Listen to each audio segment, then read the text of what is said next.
today's video I'm going to be talking about cucumber plants and how to care for them.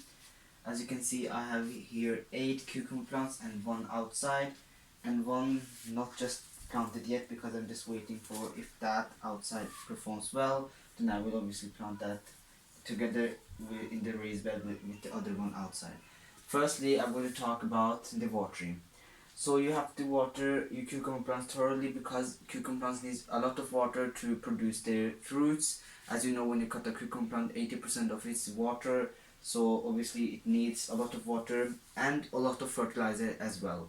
And as you know, I fertilized mine by putting some green materials from kitchen waste, by banana peels, potato peels, things like that. I've showed you when I planted cucumbers. I will have the video in the description below. And you also have to consider the lighting. So cucumber plant needs a lot of light, and from here I have I get like morning light from like 4 to 6 hours sun, and that's plenty of light, and that's southeast facing window there, and it gets a lot of light, and the greenhouse also heats up really well. And you have to also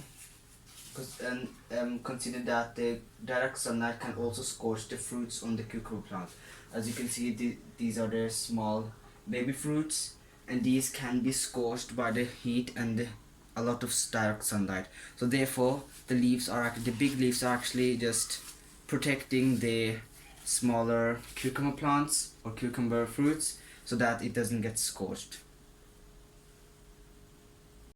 And now I'm going to talk about the flowers. So in cucumber plants there are 2 different flowers. Let me just find the male flower. I've just took out all of the male flowers. Male flowers don't have any fruits at the back of the flower, but the female flowers have a small baby fruit that will eventually turn into a cucumber fruit, and these must not be taken off, but that's a consideration when the plant is just really small. Then you have to take off the fruits because the plant needs to actually focus on its height and growth so that it can actually bear some fruit on, because no plant can bear fruits when it's like so small with just 2 or 3 true leaves. And male flowers can be removed indoors because plants indoors don't need male flowers, and female flowers don't need to be pollinated because of the heat and water and many other things. But if you don't remove any of the male flowers, the female flowers can be fertilized and pollinated, and eventually the fruit will taste very bitter and not very good. But if your plant is outside, then you actually don't have to remove the male flowers because the plants then need to be fertilized by the bees and other things, and like wind and obviously other things. But indoors you have to remove the male flowers and not the female flowers. But when your plant is small, then you have to remove the female flowers. And the other thing is that some plants, or 1 out of 10 plants, when you grow them, you can get like flattened stem. As you can see, this plant has got flattened stem, and from the base the plant is really healthy, and then when it grows, the flattening of the stem gets wider and wider. Mine has eventually got better, and the stem actually split into 2 stems, so they are just normal stems now. As you can see here, they're just normal stems now, but their bottom part is flattened stem. And flattening is caused by basically genetic disorder. We can call it handicapped plant because it's genetic disorder and the hormones are a bit problem with the plant. So the stem gets flattened, but it's not a big deal, but your fruit will also get flattened. But if your plant gets better by splitting in half and gets 2 or better stems, like the normal stem size, then obviously the fruit will also be the same size and more better. But flattening of the stem is not really actually dangerous. It's just genetic disorder, and it cannot be treated, but it can be treated, naturally.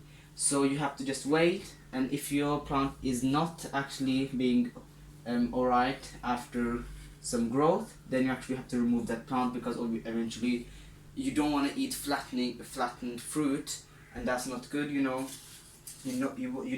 actually want to eat fruits that are normal.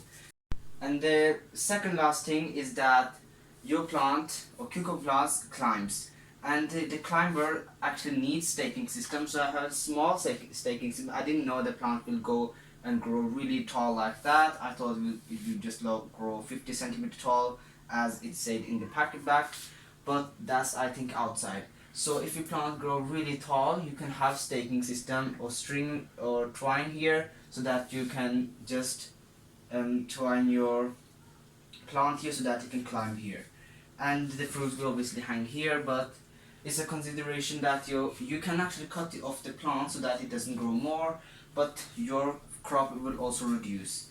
So that's it, and let's go outside where I've planted my other cucumber plants. Outside now, and obviously that's my raised bed, the big one, and I have planted radishes, peas. But here's the cucumber plant I was talking about, and this is this cucumber plant that was small. And as you can see that the fruit is fertilized by the bees, so I don't need to actually remove the male flowers. It's just removed by itself because it's outside, and it's getting bigger. But indoors it takes a longer time, but the fruit actually gets better, because outside snails and something else can attack it, but I will try to protect it. But your plant won't get taller than that, so that's no point, because you will actually just get one fruit per plant outside because of the mild summers in UK here. So that you need to consider that you are planting outdoor crops, but outdoor varieties are actually smaller and the fruits are really small, because I have telegraph improved the English cucumbers that are longer and more tastier, because those are the salad cucumbers. So that's the cucumber outside, and I will plant second cucumber here beside my other pea plants and some radishes. I also want to give you an update on my pea plants. As you can see, I sowed the pea plants in some tray pots and then transplanted them in this raised bed afterwards, and they are loaded with flowers and eventually with some peas. I have already a pea here. As you can see, it will get bigger. Another one here, but I have the variety that gets bigger, and we don't eat like that. You know, the sugar snap pea. It's like the peas that you take from the inside and not, you don't eat the skull. So I really hope you enjoyed the video, and I will see you later in the next video. Bye.